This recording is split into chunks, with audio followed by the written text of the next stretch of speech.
The year 2013 was a rocky time to be a Nintendo fan. The Wii U launched with 2 games total, and Nintendo was still very much riding the high of the Wii being a huge success, so much so that they thought they could coast off those 2 games until Pikmin 3 released 9 months later. The beginning of 2013 for fans of the company was dredged with such an air of uncertainty. They hadn't yet revealed what would later become the bigger titles for the system, like Mario 3D World, Smash, or Mario Kart 8. Which left a lot of people wondering what the future held for the console. Thankfully though, Nintendo revealed that a Nintendo Direct was coming in late January to extinguish any worries that fans might have. They began the conference by talking about the Miiverse for 20 minutes, announced it was the year of the Ouija, which doesn't mean anything, then ended with Wind Waker HD, which at the time was a 10-year-old GameCube game. But in the middle of all the despair lay a glimmer of hope. A 15-second teaser for what many people had been clamoring over for years, a sequel to Kirby's epic Yarn, the easiest baby game ever made.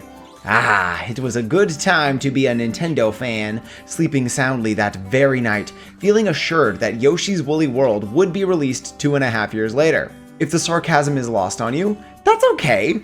Overall, I was not very excited for home console games at this point in the Wii U's life, given that this is what they were showing off.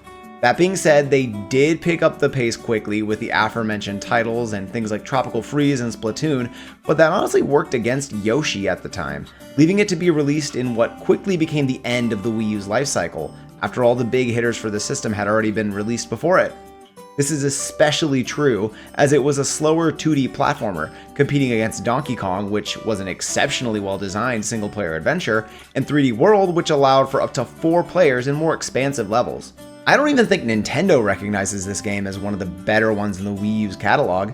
While all of the other first-party offerings would eventually be ported to the Switch, Nintendo relegated Woolly World to being trapped on a low-budget 3DS port in early 2017, and this was when people were already dropping their 3DSs in favor for their shiny new Switches. But fortunately, I am smarter than Nintendo. Oh yes, like a good wine, Yoshi's Woolly World is best enjoyed with another person and a little more age and perspective. And so, on to the point of this video. Hi, I'm Zack and I'm a buff nerd. I recently played through Yoshi's Woolly World for the first time since its release, and this time, I was not flutter jumping solo. Oh no. I played with a player too, my boyfriend, and we certainly had a lot of fun. But did I have more fun by myself in 2015, or more fun now a decade later? Yoshi! Before even noticing the game design itself, players are immediately stricken by the visual of a Yoshi made of yarn, surrounded by string and knitting needles and buttons and plush. Similar to Yoshi's Island on the SNES and most games starring him, Woolly World takes the character Yoshi and dares to imagine if he was dreamt up by a toddler in their kindergarten classroom. Whether crayons? Whether crayons, storybooks, or a crocheted plushie, Nintendo leans into the cuteness and simplicity of Yoshi's design by restructuring the universe he inhabits with creative art directions. The SNES, N64, and DS's limited hardware made it so that the way they styled the game worlds you explore was paralleled by a level of imagination from the player. They couldn't do the fanciest, cutting-edge graphics, so they pivoted into a more colorful direction. The way the pages turn in Yoshi's story is a big example of this. The developers did an amazing job to make these little diorama set pieces pop to life, even on the now dated systems these games released on. With the HD era of Nintendo now upon us, they could more fully realize this vision in the game. They further played into this aesthetic by releasing fully functional Yarn Yoshi amiibo plushies, one of which costs this much money. There are so many real-world things you've come to expect in video games, like water, for example. Here, it's blue construction paper taped down with a few strings of yarn resembling waves. Lava in this game is just a red and orange scarf that turns on a conveyor belt. Even secrets play into the yarn aesthetic. In other games like Mario, there might be an obstructed path or just a straight up invisible wall. In Yoshi, you actually have to push or squish down these soft obstacles. The clouds are made up of cotton balls. Yoshi unravels while entering a pipe. His feet turn into wheels while he's running. The ground pound turns him into a little hammer or block looking thingy. When he flutter jumps, his feet turn into a little propeller.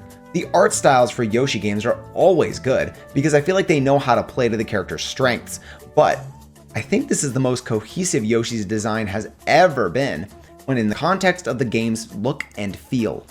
There are very few moments where I felt like they missed an opportunity to make the game as cute as possible. The majority of the time my boyfriend and I played this, we were just gawking and going, "Oh, that's cute."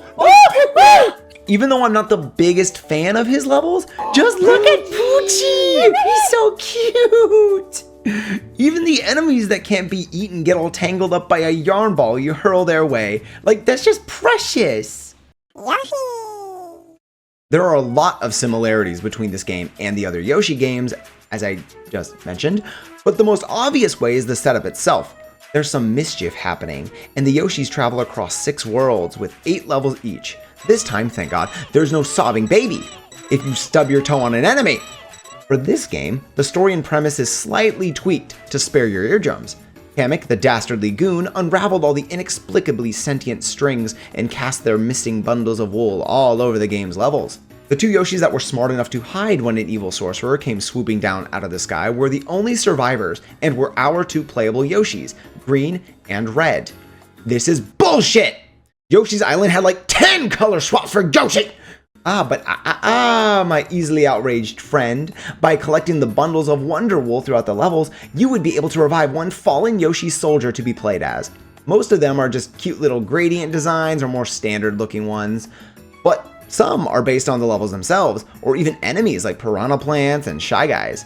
Quick aside, but in addition to these costumes, you can also get specially styled yarn Yoshis when you scan in any amiibo that was released before or around that time. My personal favorites include Olimar, Duck Hunt, and Pac-Man.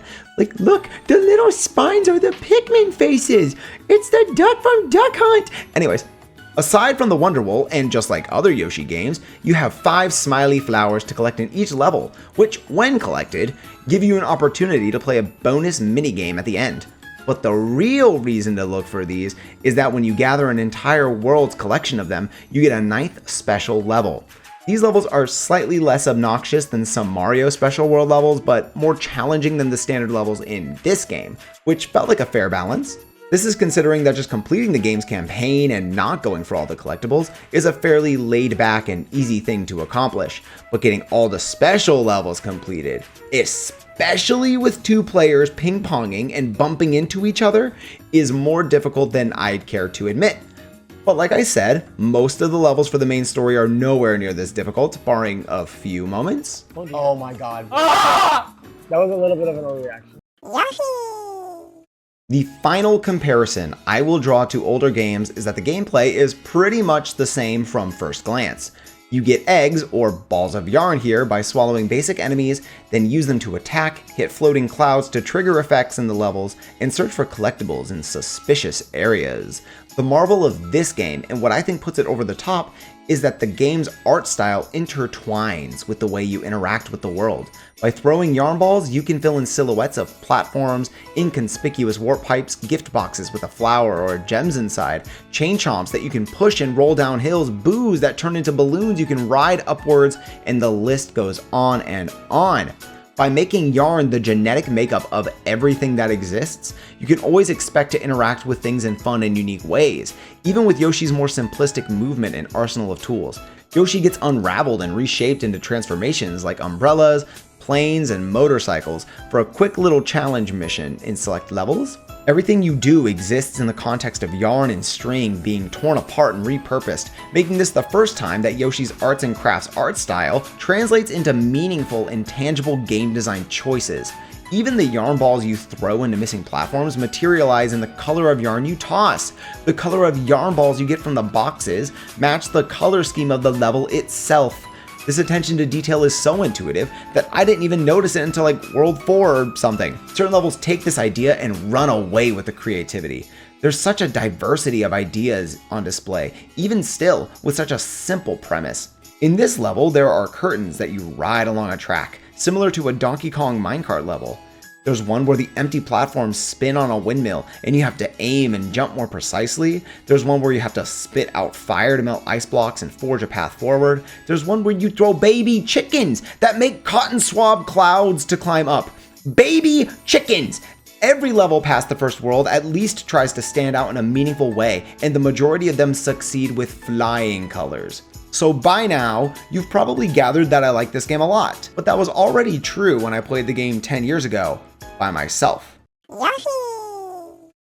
By playing with a second player, the game becomes way easier in some ways, but way more difficult in others.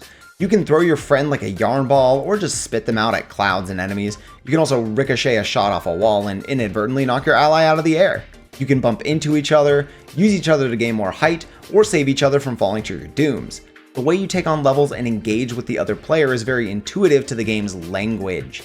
Much in the same way you interact with enemies, you can also interact with your teammate.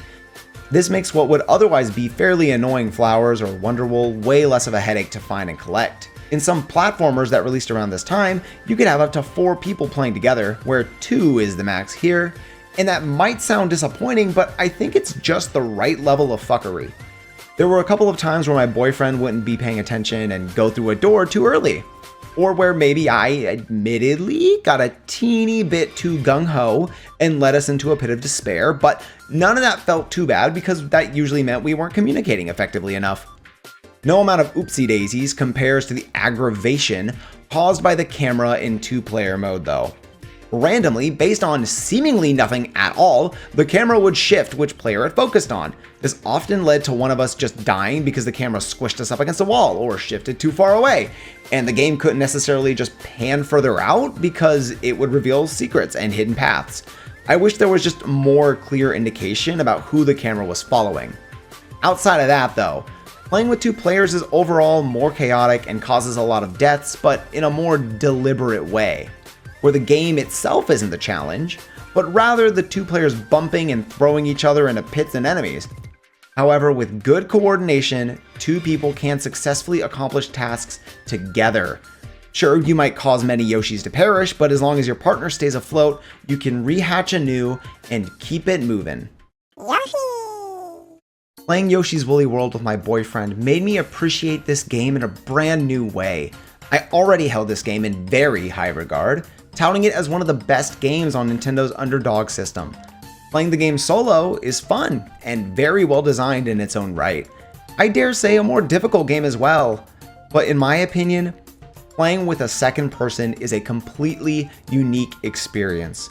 It takes a semi-challenging 2D platformer and once again hones in on the strengths of the title character, focusing the experience instead of challenges on a fun and exciting way to engage with your friend and the levels you explore together.